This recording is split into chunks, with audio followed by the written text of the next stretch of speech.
The Right Side with Doug Billings.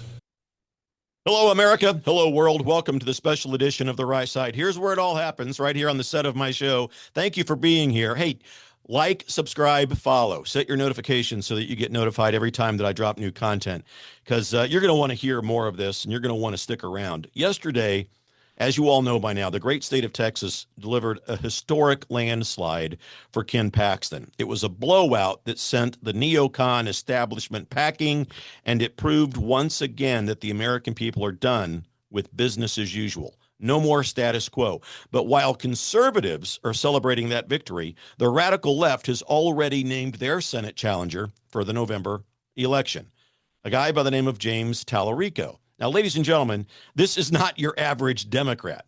First of all, let's agree, as I've always told you, there are no more Democrats in the elected class. There are no more Democrats. They have combined communism and socialism and morphed into this commu-socialist party. And they're clearly not a pro-America, pro-God party. James Talarico is a full-blown member of what I call the hierarchy of kooks, the far left fringe that now controls the party that was once known as the Democrat Party. And today, right here, you and I, we're going to expose his record in a way that the mainstream media will never touch. They just won't go near it. Because when you see what this guy actually believes in his own words, you understand exactly why the left keeps losing elections and why Texas is about to deliver another decisive rebuke to the entire Kookville liberal agenda. And this is the kind of deep behind-the-scenes analysis that you can't find anywhere else. That's why I want you to subscribe and follow and share this episode. Because we're not just reading the headlines here. We're connecting the dots to what these radical ideas mean for you, your family, your faith, your children's future, and the state of our republic in real time. We read behind the headlines. We go between the lines of the stories.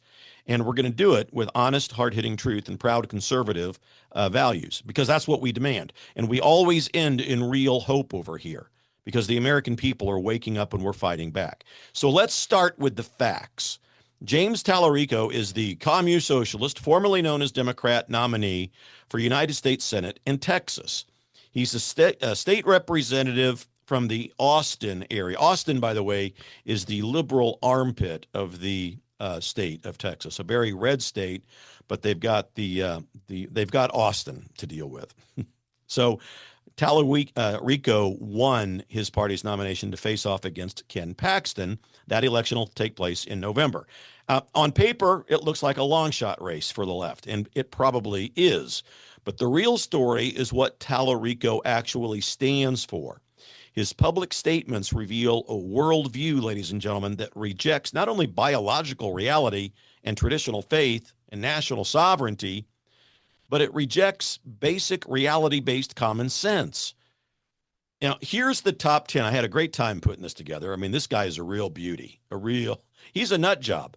The top 10 most outrageous claims that James Talarico has made in his own words. And I'm just going to read them straight, and then we'll break down what they really mean for America. So he said these things. God is non-binary. He's claimed that there are 6 biological sexes. He argued that sex is a spectrum of choices. He's described Jesus Christ as a radical feminist.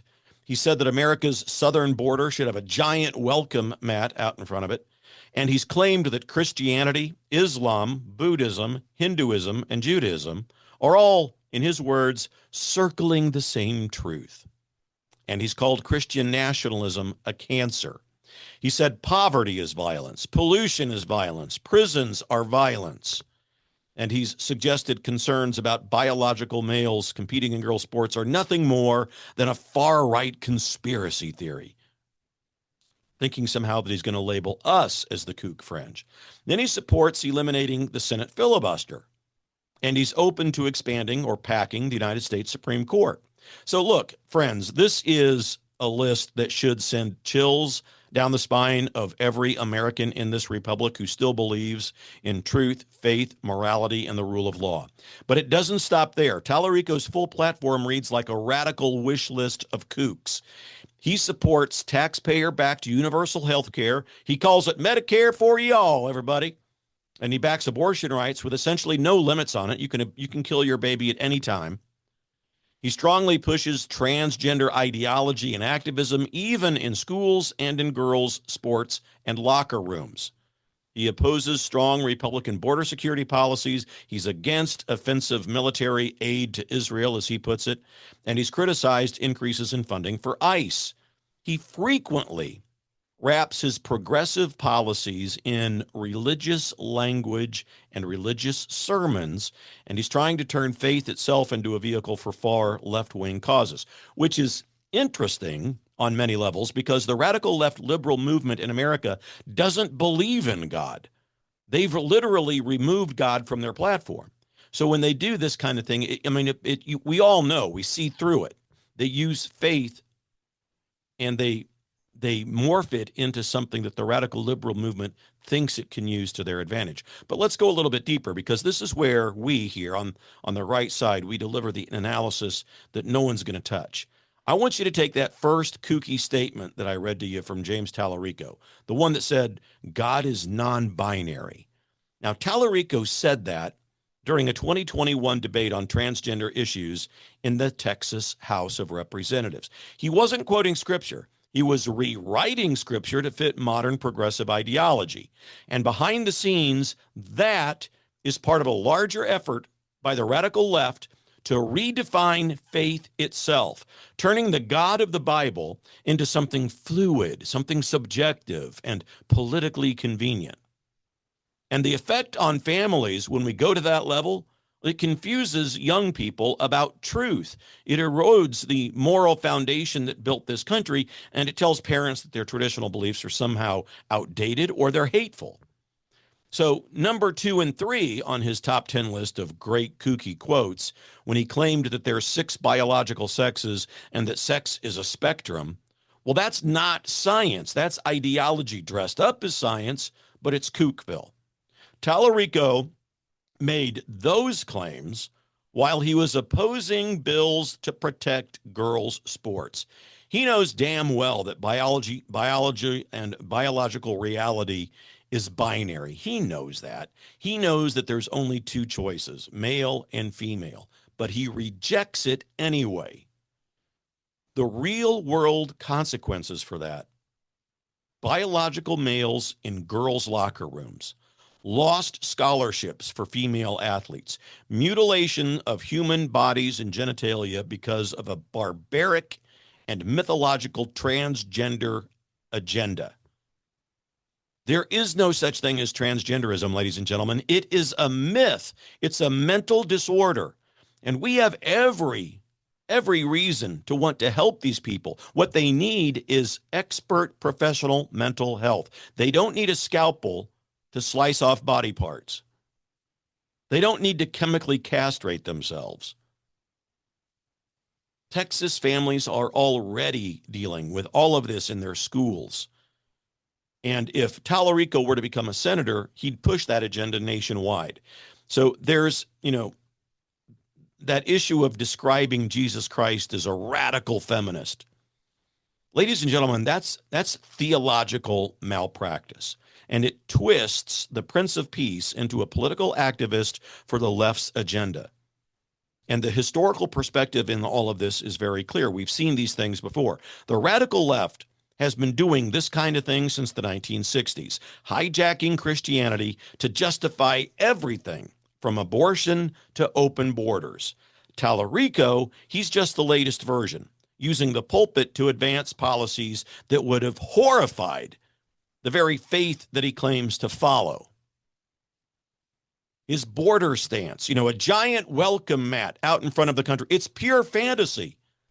While Texas families live with daily cost of the illegal problem that we have in this country, crossing borders, fentanyl deaths, strained hospitals, overwhelmed schools, Talarico wants to roll out the red carpet for more illegals. Now, why is that? Because it causes chaos, ladies and gentlemen.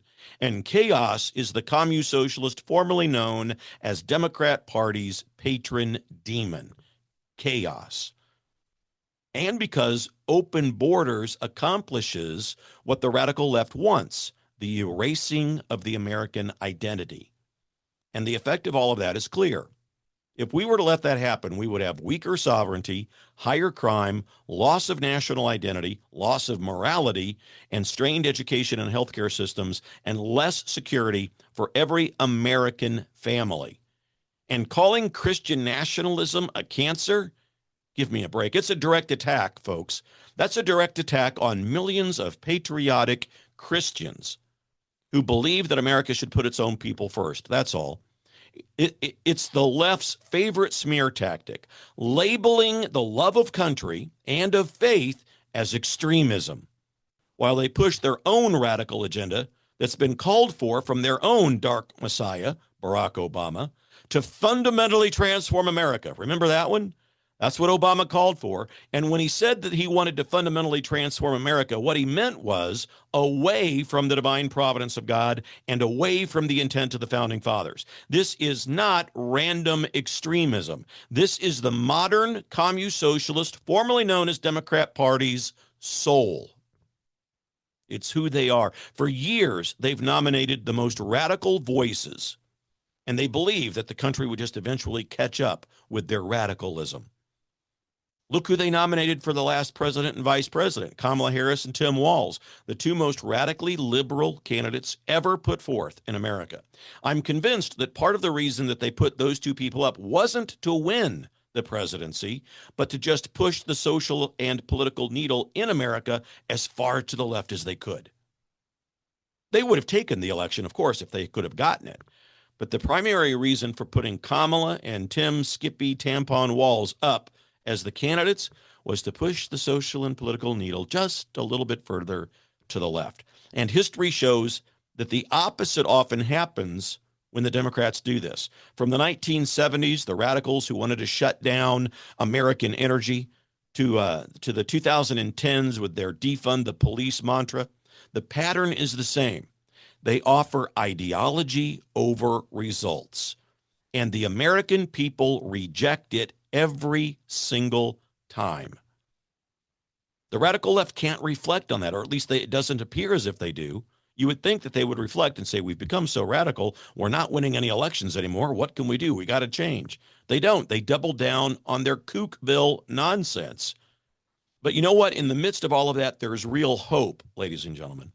Here's the hopeful part, the part that the left is never going to want you to hear. James Talarico's candidacy is actually a gift to conservatives because it exposes the radical left in the brightest possible light right in the heart of Texas. And it energizes the America First base like few other matchups in this country during election season ever could. And it gives a crystal clear picture and a choice to every voter. You can either have the proven strong leadership of Ken Paxton, who fights for secure borders, energy independence, traditional values, and American families, or you can have the candidate who believes God is non-binary and that Jesus is a radical feminist and the border needs a welcome mat. I'm telling you, we're all witnessing a referendum on whether America keeps moving forward with proud conservatism or it slides back into the failed experiments of the radical left. And the momentum is on our side, folks. Paxton's landslide primary victory yesterday, it proved it. The neocon old guard is fading away. The radical left is doubling down on the same ideas that lose elections. And everyday Americans, you and me, we're choosing leaders who actually reflect our values. So this race isn't just about one Senate seat either. This is about the future of the upper chamber in our government, about whether we secure our border or whether we surrender it. It's about whether we protect our children's innocence or we confuse them with ideology, about whether, faith and freedom remain the bedrock of this republic or they get redefined by the latest progressive fad. And the effects are already rippling across the country. Donors on the left, they're pouring money in because they see James Talarico as their best shot, which is laughable on its face. But every outrageous statement that he's made becomes ammunition for the truth. Every time he wraps radical policy in religious language, more people see right through it. And every day, as we get closer to November, more Texans, more Americans remember why. We remember why we voted in record numbers for the America First MAGA agenda in 2024.